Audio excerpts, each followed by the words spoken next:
Okay, good morning and namaste. So we'll do the Gita Dhyanam mantras first, and then I'll go through in a summary form the Mahabharat story today.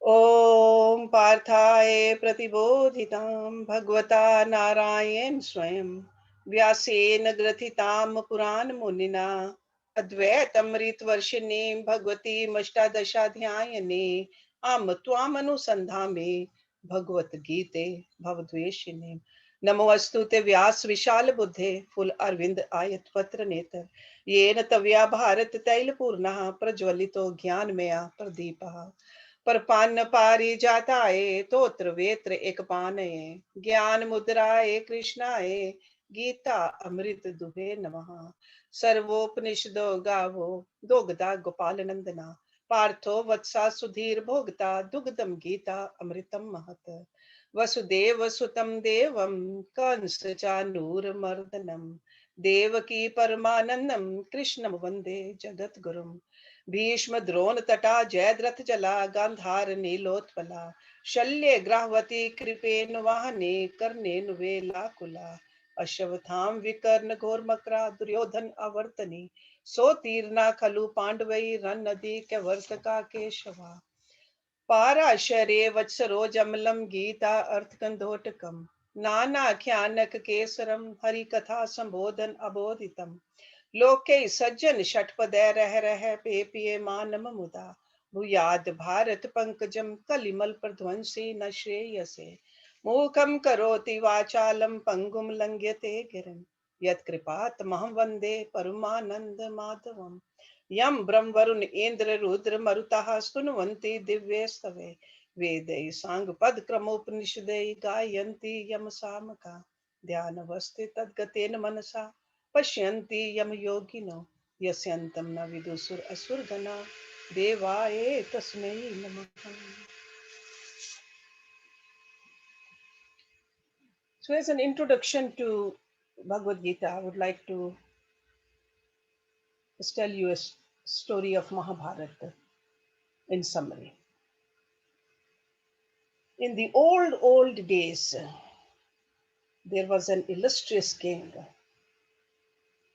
Shantanu was his name. He was ruling at Hastinapur.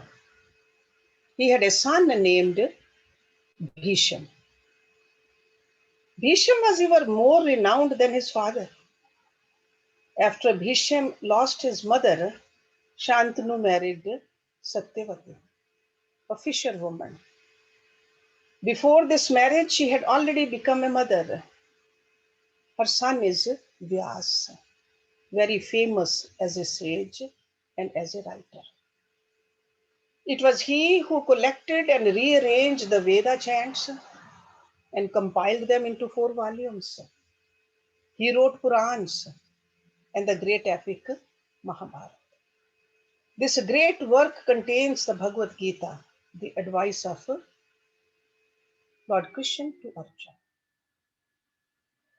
The greatness of Mahabharata lies in its quantity as well as quality.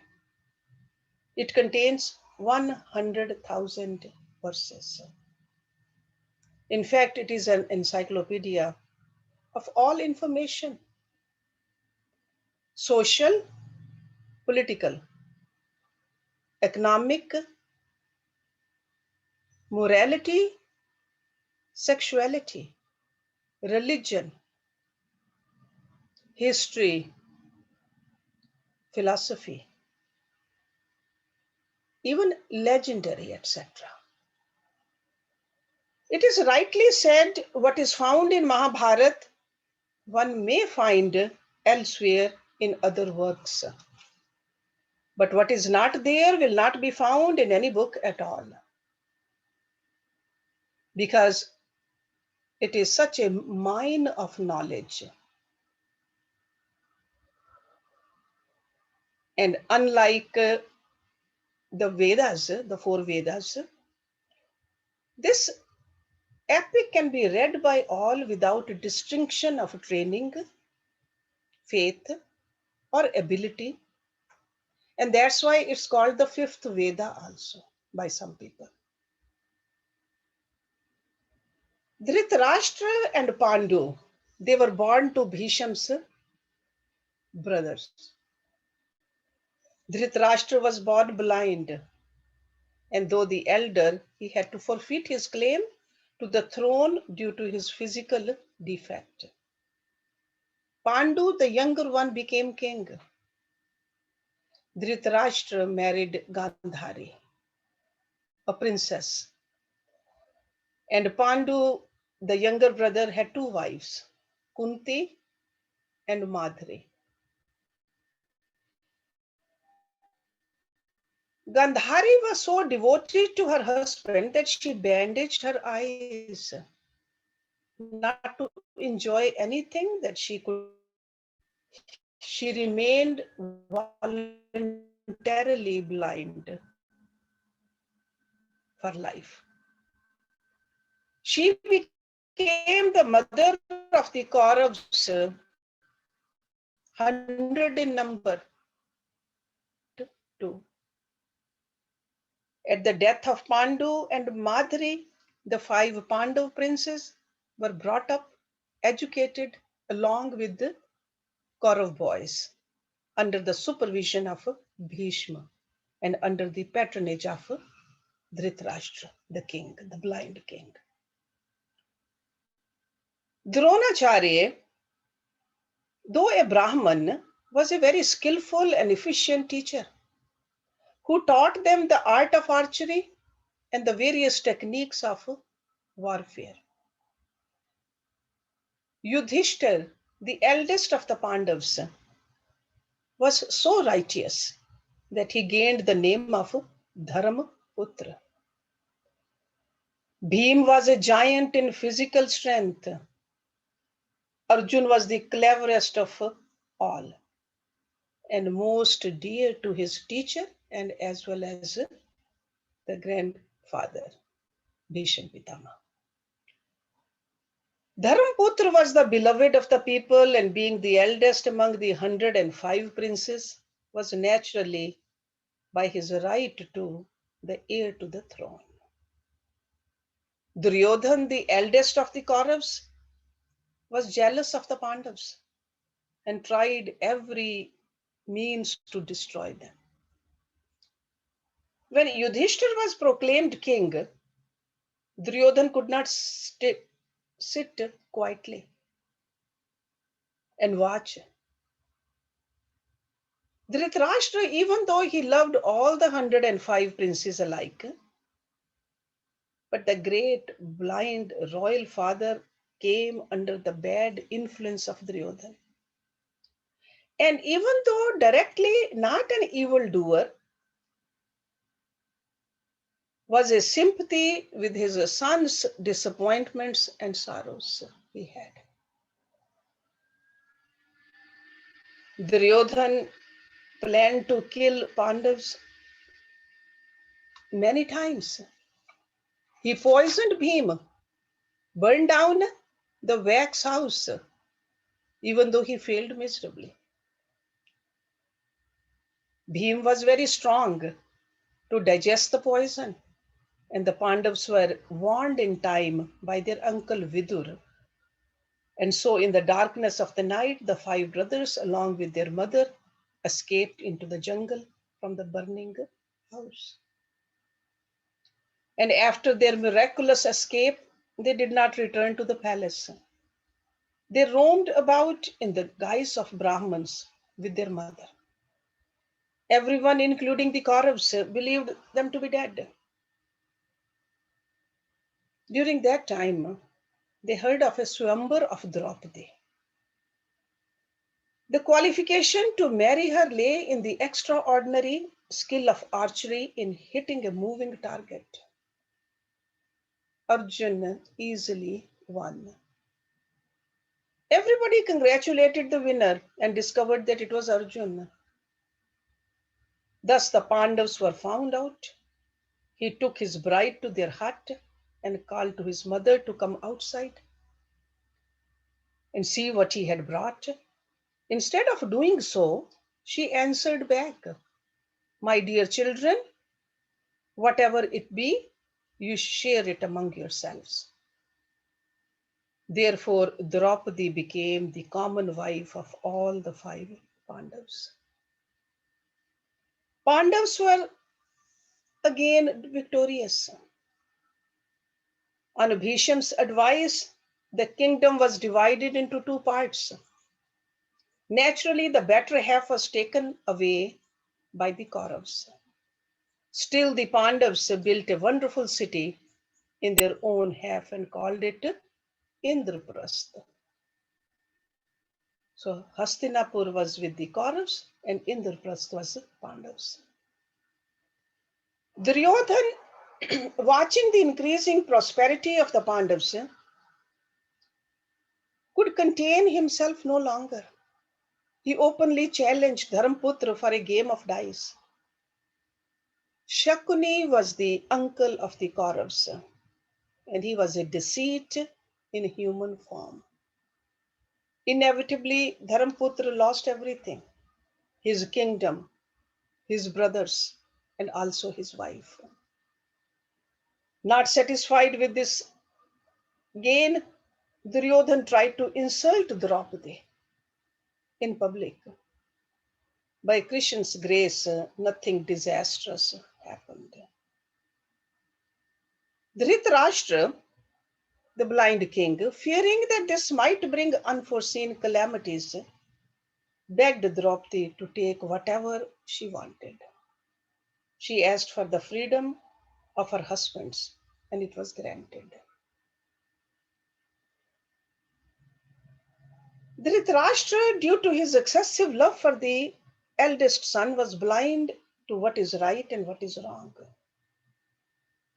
So again, Duryodhan invited Dharmputra for another game of dice. And the bet was that the loser would live in the forest for 13 years without any claim to the kingdom. And the last year, however, to be spent incognito.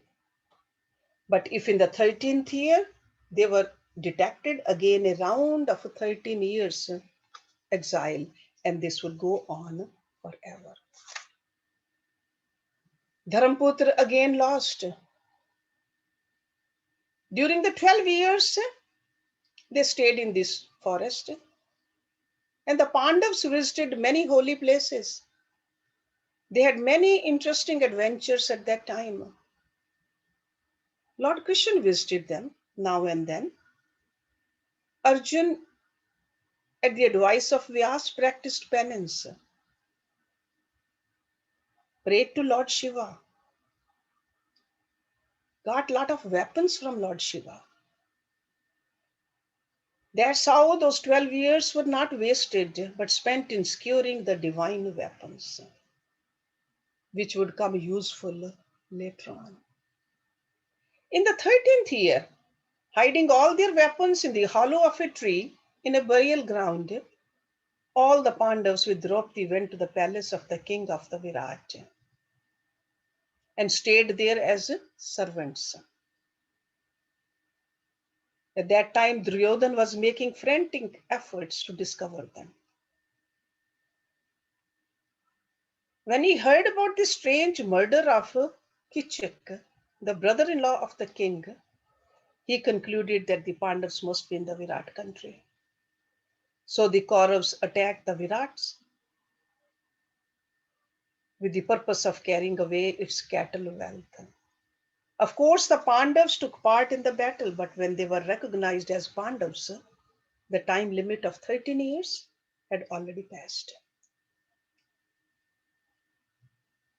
Dharmputra, Yudhishthira, was fond of peace and was ever against any quarrel, much less a war. So he sent Krishna as a messenger to Hastinapur to claim his kingdom back from Duryodhan. But would Duryodhan give? No. He had by this time come to regard Indraprastha as his own. He not only refused to give their kingdom back, but refused to give even 5 houses for the 5 brothers to live. He even swore that he would not give even a pinpoint of ground to them. War had to be declared. This is the great war fought at Kurukshetra to decide the right to claim.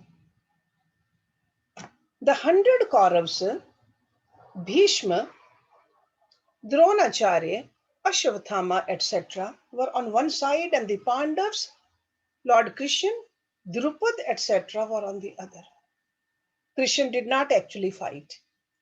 He was the charioteer of Arjun, and that's why he is called Parth Sarthi. Sarthi means charioteer, and Parth is another name for Arjun. Krishna was very impartial. He gave his army to the Kauravas and himself offered to serve the Pandavas. The Kaurav and Pandav armies arrayed themselves for the war. The Kauravas planned their attacks under the supervision of Bhishma, and under Bhim's management, the Pandavas' army marched into formation. Arjun asked Krishna to drive his chariot right into the heart of the battlefield, into the no man's land between the two opposing forces, so that he could get a clear view of all. At that point, he was bubbling over with the war spirit. He faced his enemy forces, but there he saw not his enemies, but his revered grandsire Bhishma, his beloved teacher Drona, and his dear and near kinsmen and friends. He felt a growing weakness in his heart. He lost his enthusiasm to fight. He turned to Lord Krishna and told him clearly that he did not wish to fight against his seniors, his friends, and cousins to win a paltry kingdom.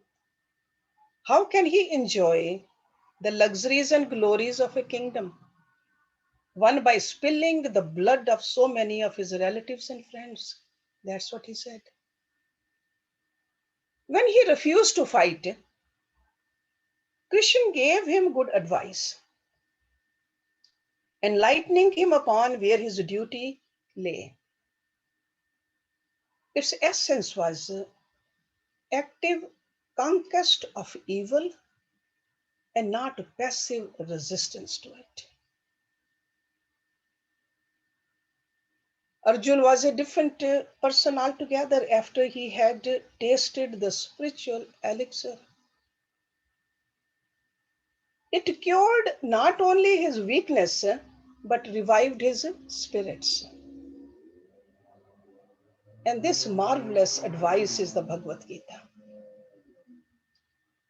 which gives in a nutshell the essence of the vast and deep learning enshrined in the scriptures. That's why in the beginning, when we read or recite those mantras, what do we say about Bhagavad Gita? Sarv Upanishado Gavo Dogda Gopal Nandana. Okay? So it's like a deep.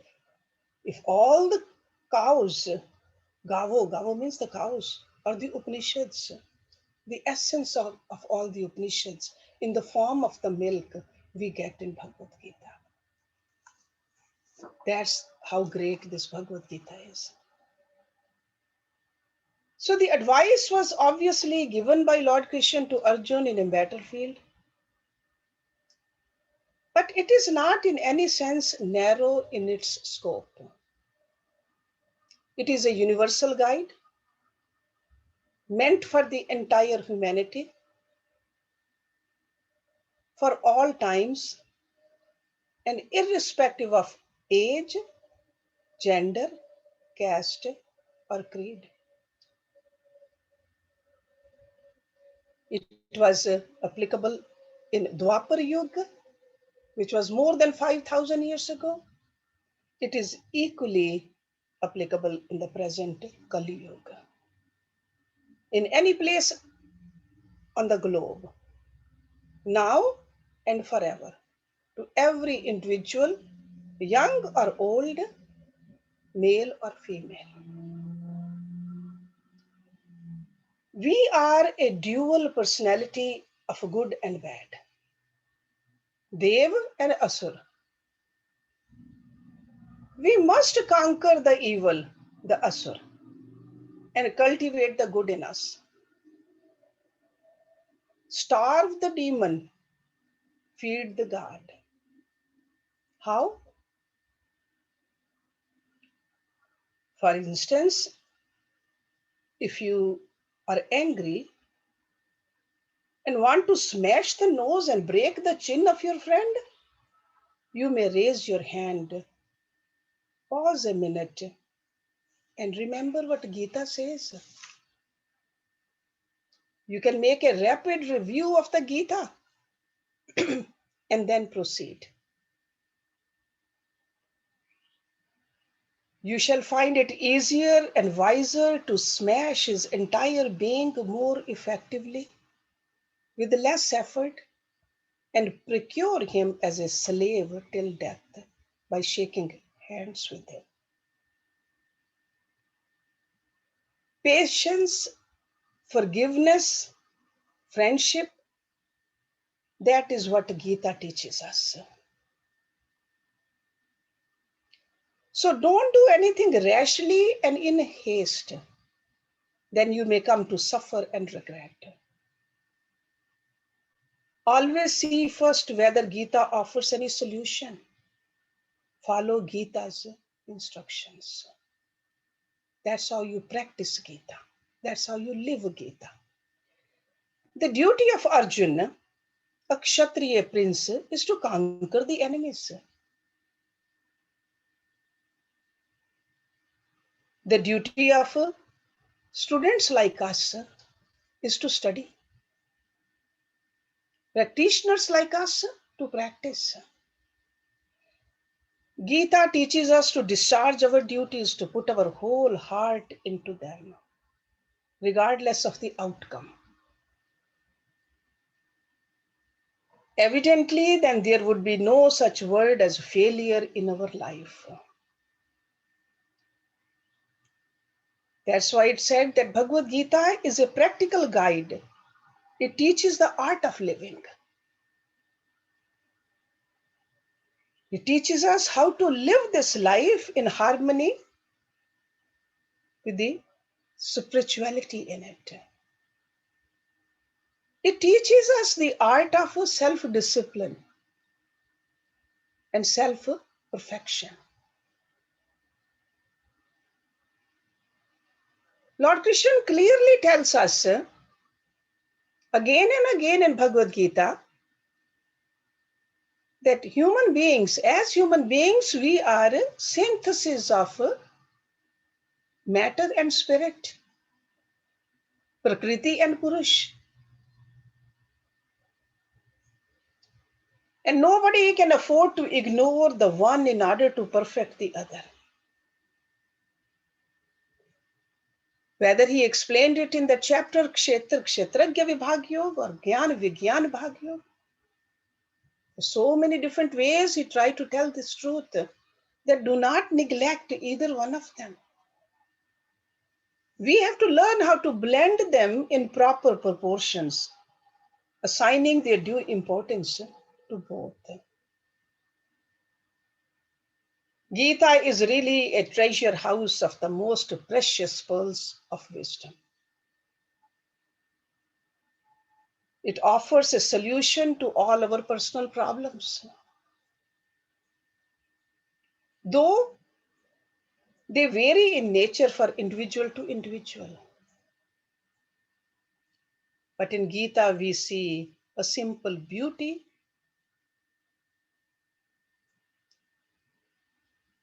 in beautiful verses.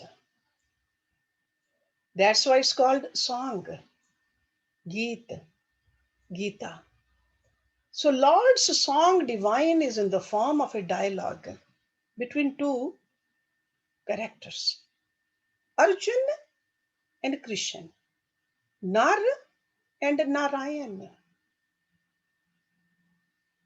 The God directs and guides the dejected, depressed, helpless, and erring man along the right path. This struggle in man between himself and the Lord of his heart, and ultimately the Lord coming to his rescue when he surrenders to him, are quite common in everyday life. But generally, we fail to notice the play of God in our day to day activities. We get so engrossed in this matter, in this Prakriti, we forget that God is equally present. We look at our body, or even in the body, we look at only at the skin or the clothes. We forget that there's a God present all the time. Gita is a poem or a song in 18 chapters. That's how Rishi Vyas divided it, containing 701 verses. And verses are in the form of shlok. Shlok. It's a form of writing. We have scriptures in the form of mantra. We have scriptures in the form of sutras. And Bhagavad Gita is written in the form of shlok. And the philosophy preached in these shlokas constitute the time-honored culture of our forefathers, which is the very glory of Bharatvarsh. That's what we study in there. And that's what we try to live. It's not only studying alone, ultimately practicing. But we cannot practice unless we know what to practice. So that's why we have to study it again and again, not just only read it, bring it into our life. And the more we study, the more we'll able to remember at any given time, what is Gita telling me to do? How can I make the right decision? What can I do and what not to do? So to summarize this whole thing, Gita is a part of Mahabharata.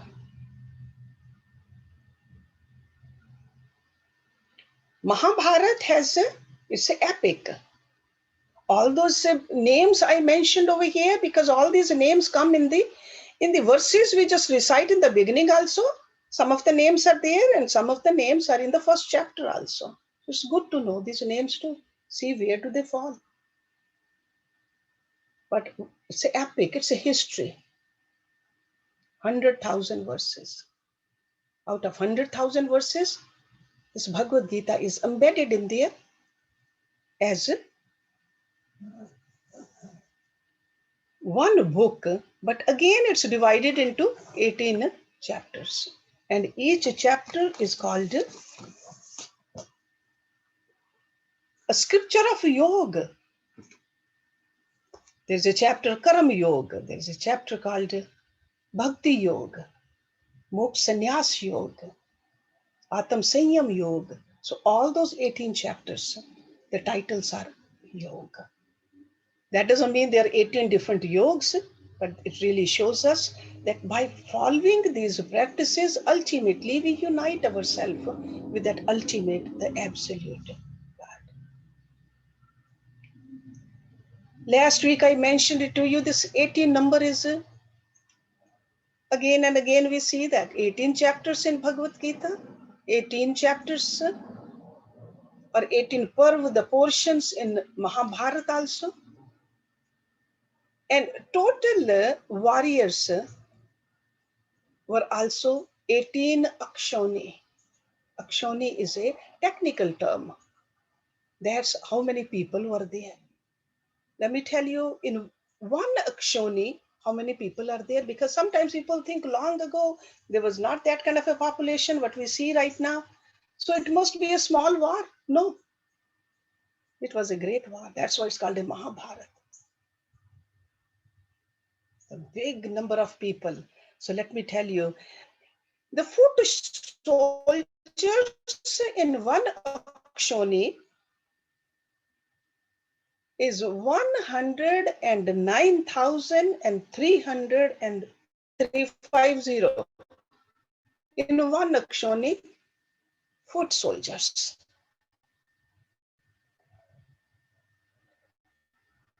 And how many soldiers on the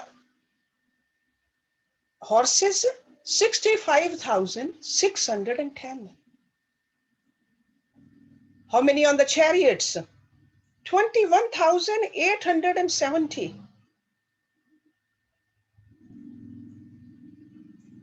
And on the elephants, because back then they fought riding the elephants, riding the chariots, riding these horses. So elephants, 21,870. And also you should know that there was with the elephants, there was a caretaker of the elephant also in the war field. And for the chariot, there was a charioteer also. And they were caretakers of the horses also. So this number over here, which I'm giving you, this is only for one Akshoni. Multiply that by 18. That's how many people in that battlefield of Kurukshetra. Was a Mahabharat. So out of 18 Akshoni, Pandav's side were 7 Akshoni and Kaurav's 11. So this was the ratio. That's why when Arjun saw the Kaurav army over there, lot bigger, very prominent people, the people he revered all his life, he grew up in their laps. He was a favorite of his teacher, the teacher who taught him everything, and over here he was standing in that war against his own teacher. No wonder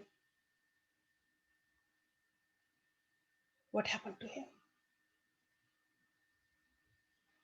So this is like a background of this, the scripture which we are going to study. And the 701 verses, it will take some time because each verse is very deep. But remember, in general, there is a conversation between Lord Krishna and Arjun. But there's a conversation between a conversation also. Because the scripture starts with the conversation between the blind king Dhritarashtra and his charioteer Sanjay, sitting in Hastinapur. He wants to know what is really happening. The blind king wants to know. He was not over there in Kurukshetra, in the battlefield. He wants to know. And Sanjay had the blessing of Rishi Vyas. Rishi Vyas was a yogi. He was a father also of Dhritarashtra and Pandu. He was a yogi. He is the one who gave the boon to Sanjay so that Sanjay can narrate what is really happening miles away. These are the yogic powers. To be able to hear far away, to be able to see far away, yogic powers. We hear about it, we read about it in Rishi Patanjali's sutras also. So Rishi Vyas had that power. He was sitting in the jungles and he was watching it and hearing it. That's how he could write each and every word which Lord Krishna spoke to Arjun. He could even see what Arjun was seeing. But he had the power to give the power to Sanjay also, so that Sanjay could see and hear and narrate it to his son, Vyasa's son. So you can see that. So I'm sure that it's not only Rishi Vyas who was watching, there must be many other yogis sitting in the jungles, watching and listening exactly what Lord Krishna was saying to Arjun, because it was this kind of a conversation to this level. So this Gita conversation, if you are familiar with the Mahabharata, it is part of the Bhishma Parva. The chapters in Mahabharata, they are called Parvs. This is it. The very first, let me give you the names of the Parvs in Mahabharata also. Today we are talking about Mahabharata. The very first Parv in Mahabharata is Ashvamadhika Parva. That's a ceremony of Ashwamedh Yajna. Then there is a second Parva, Ashramavasikaha Parva. That is a book of hermitage. Eventual death of Dhritarashtra, Gandhari, Kunti in a forest fire when they are living in a hermitage in the Himalaya. Okay.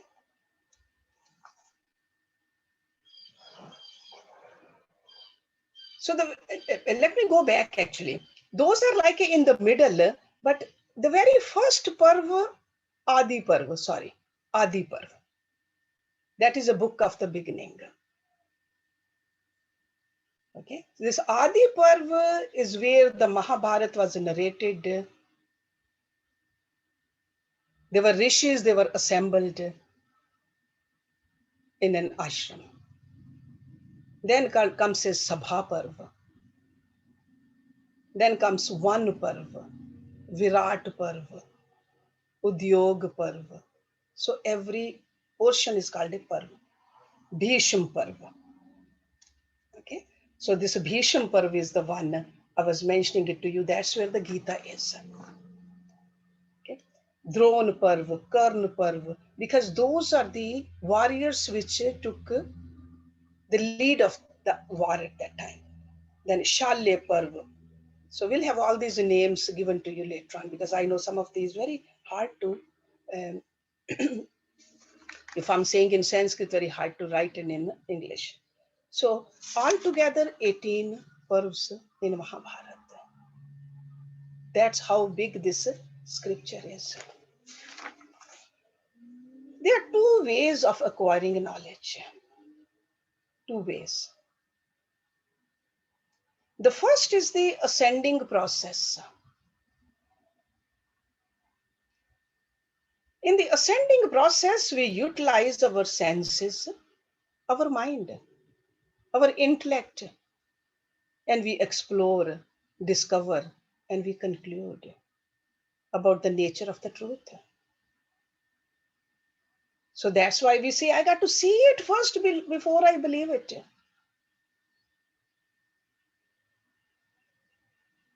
But the second way of knowing something is called a descending process, where we simply receive the knowledge from a proper source. The ascending process of gaining knowledge is prone to defects. If the senses are weak, if the mind is corrupted, if the intellect is not sharp and the subtle enough, that is the defect. But the descending process, on the other hand, is completely devoid of such defect, because you are receiving the knowledge from a proper source. And we can be assured that it is. So, learning about God, learning about the goal of life, learning about where are we going and how to go from a proper source, it needs faith. So in order to learn the knowledge, the second way, the descending method, You have to have faith. It's almost like if you wish to know who your father is, what is the best way to know? Ask your mother. You don't have to do any experiments. Simply ask. Mother will tell you. That's a descending. The same way to know about all this goal of life, how to achieve it, what am I supposed to do and what I'm not supposed to do it. The scriptures of this caliber, Bhagavad Gita. That's why I mentioned earlier that Gita has the answer to any question we have. But in order to find the answer, we definitely have to study Bhagavad Gita.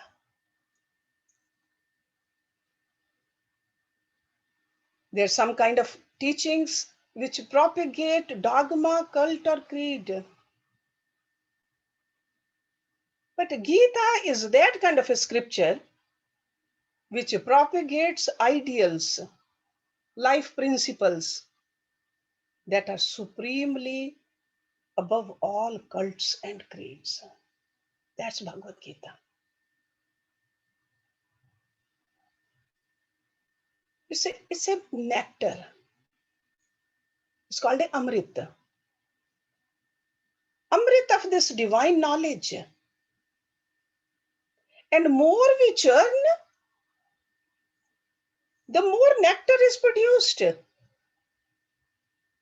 One time we study it, sure we see some beauty in it. Second time we study it, more nectar, more understanding. Third time we study it, even more. It enhances our life. It really gives us a clarity about the subjective and the objective parts of our life. And we'll see that this word yoga has been used in Gita almost 150 places. And we have to understand the deep meaning of this yoga also. Because this word yoga has been used for multiple purposes. The union of the individual soul with the God is called yoga. The science of accomplishing that union is also called yoga. The state of perfection achieved through the process is also called yoga. In chapter 6, verse number 18. The state of freedom from suffering is referred to as yoga as well. Chapter 6 again, verse number 23. We'll see that. Since perfection is accompanied by evenness of mind, such equanimity is also called yoga. Sumatva yoga uchyate.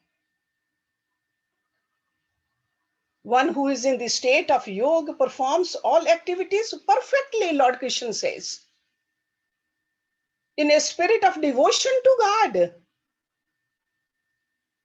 there he said that dexterity at work is also a yoga. Yogaha karmasu kaushalam. So we'll see that this yoga word has been used again and again in Bhagavad Gita. I counted it. You can count it and check me out. 150 places. That's why it's a Yoga Shastra, scripture of yoga. So on this day of a beautiful day of yoga day, we are starting this scripture. And I hope you study it with me or on your own, whatever is convenient to you. But do give it a try and see what you get out of it. So I'll stop it here and answer your questions. And at the end, Manny is going to sing a beautiful bhajan for us. Om Purnamada Purnamidam Purnat Purnamujat Utachyate Purnasya Purnamadaya पूर्णमेव अवशिष्यते। ओम शांति शांति शांति। ओम।